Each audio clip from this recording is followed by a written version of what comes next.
ESP. Extrasensory perception, or ESP, has been a long debated phenomenon, one that got its roots in superstition and folktales. However, through modern-day science, this phenomenon has recently been proven not only to exist, but goes far beyond the constraints of these stories and legends we used to tell. Hello, and welcome to the One Matrix. My name is Matt, and I will be your guide today. Let's dive right into a few stories about ESP. Let's begin our journey in New York City, 1961. A defense electronics executive gave a demonstration about ESP, claiming he both possessed it and could utilize it. His demonstration started off rather strangely, choosing to make his point to a skeptical audience about his particular form of ESP by placing a metal bucket on his head. This wasn't just any bucket. It had a specially shaped and precisely measured cut out of the front, with a tube jutting out from his face like a giant metal nose. This executive placed the bucket on his head, closed his eyes, and slowly made one full 360-degree turn. As he turned, he stopped 3 times, facing 3 different angular positions and pointing straight ahead for about a minute. At each stop, he called out the name of an airport, each between 5 and 15 miles away from the demonstration: LaGuardia, Idlewild, now known as JFK, and Newark.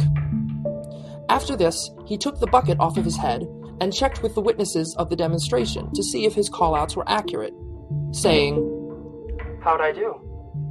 The audience marked where the executive had pointed and checked that against a compass and a map with said 3 major New York City airports.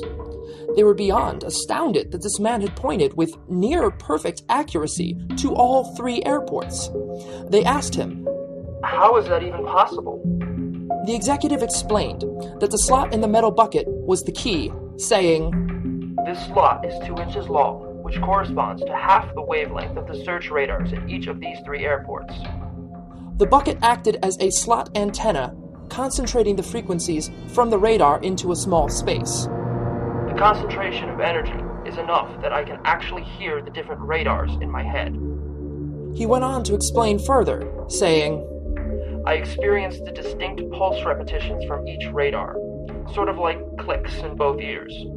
I can tell the direction of the radar from the relative strength of the sound in one ear versus the other."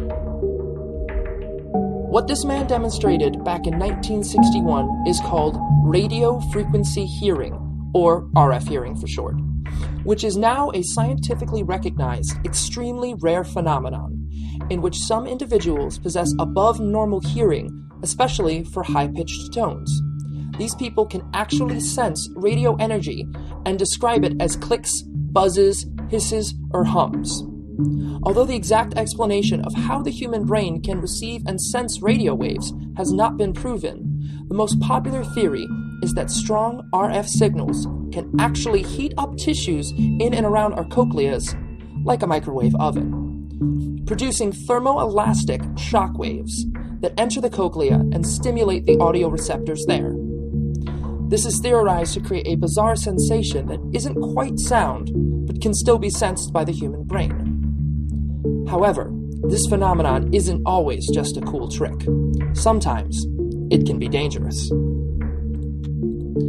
Let's take a trip to the beautiful Havana, Cuba, in the year 2017. RF hearing remained a neuroscience oddity until very recently, when a group of American and Canadian diplomats stationed in Havana, Cuba, reported hearing loud grating noises or thumping sounds, describing it as like the rhythmic beating inside of a moving car with the windows down.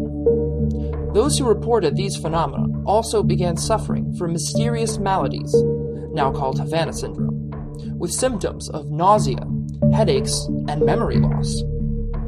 Neurologists later discovered subtle signs of brain damage in a number of these diplomats, similar to that of a severe concussion.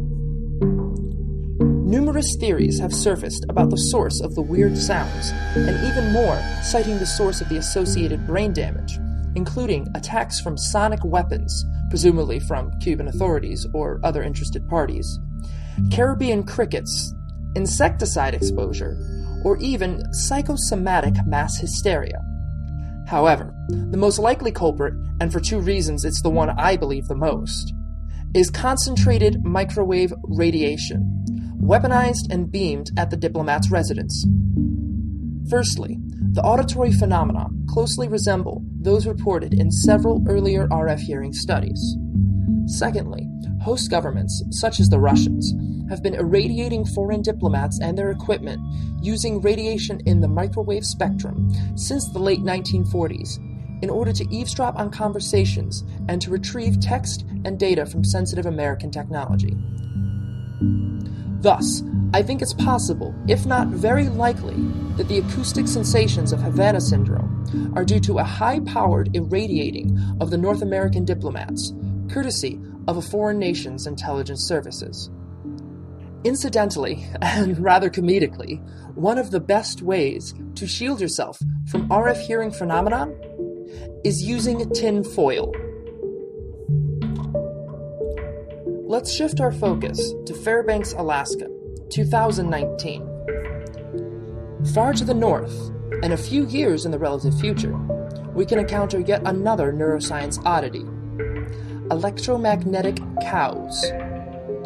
After noticing on several occasions that his cows mostly seemed to stand facing the same direction, a farmer checked a compass and lined it up to see that they were facing in a north-south orientation, noting the north-facing shadows from the noontime sun from the south in this image. However, he isn't the only one who noticed, and far from the first to discover animal-based compass technology. A careful study of thousands of Google Earth aerial photos has shown that this bovine alignment is not restricted to Alaska nor just cows, but is exhibited by large herbivores, including deer, across the globe. Because this phenomenon has been recorded even on cloudy days, the evidence points towards a hitherto unknown magnetic sense, one that helps or compels these animals to arrange themselves like a compass needle, using the Earth's magnetic field. Neuroscientists and zoologists have discovered the ability to sense magnetic fields in a variety of fauna, including butterflies, sea turtles, fruit flies, some worms, birds, and even wolves. Exactly why these animals use their magnetic sense to orient themselves along lines of magnetic flux remains a mystery. On the opposite end of the spectrum from RF hearing falls infrasound, or low-frequency sound waves, which also have abnormal effects on brain function.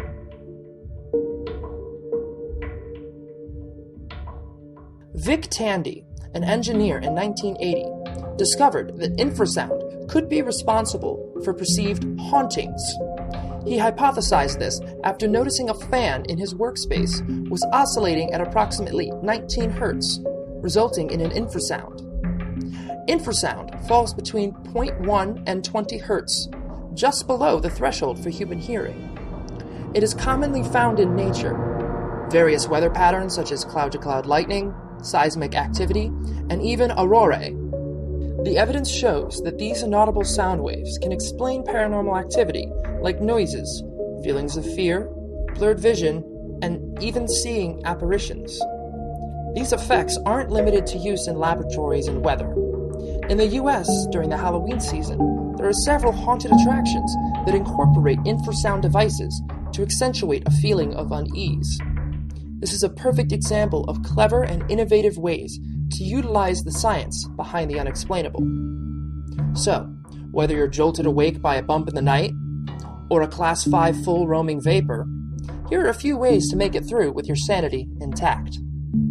If you happen to be out in the countryside and get lost, look for a herd of cows to point you in the right direction. Always wear your tinfoil hat for good measure, in case the Illuminati are trying to read your mind.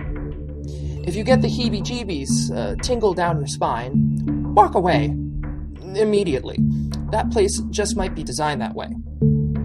But don't breathe a sigh of relief just yet. There are many kinds of paranormal activities going on that can't be explained by these known forces. Ever heard of the Skinwalker Ranch, for example? Scientists have verified that these radiations and sounds exist on the ranch, but the location and appearance of them cannot be explained or duplicated. They appear to be coming out of thin air, about 1 mile above the ranch, and instruments also show beams of this radiation coming up from the ground. Want to know more? Keep an eye out for future videos about this subject and more. This is The One Matrix. Thanks for watching.